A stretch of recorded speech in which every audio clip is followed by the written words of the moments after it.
the recovery from Hurricane Sandy continues. And I'd say we're probably about 85% done now.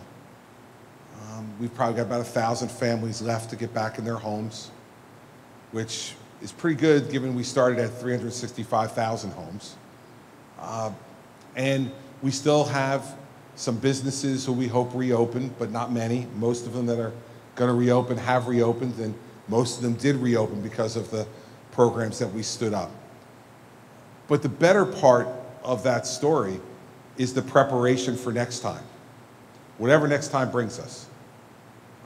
I don't think we'll again have a situation where we'll have no operational water treatment or wastewater treatment plants in the state, because we've now built and are building electric grids in all of those places so that if the power goes out at the main grid, those treatment plants can continue to provide clean water for people and treat wastewater, so that no governor in the future is again confronted with the decision that Bob Martin and I were confronted with, of millions of gallons of wastewater having to be dumped into rivers in this state because there was no place to go, because there was no power to run the wastewater treatment plants around the state.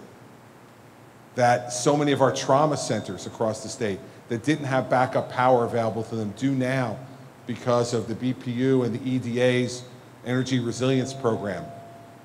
And they're building those grids at trauma centers across the country, across the state rather. And that'll provide great care for the people who have to be treated in those trauma centers as a result of injuries from whatever disaster we had, and those people who are already being treated there. We don't want to see what we've seen happen in other states, and we didn't see happen here. And we won't in the future, of people who are dying because they can't have power to give them the treatment they need for whatever they're suffering from at that time.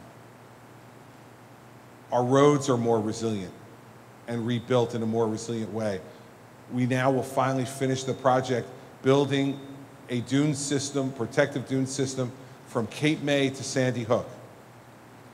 And so that our beachfront will be protected again in a way where we won't see what we saw in Mantoloking, what we saw in Bayhead, what we saw in other parts of this state.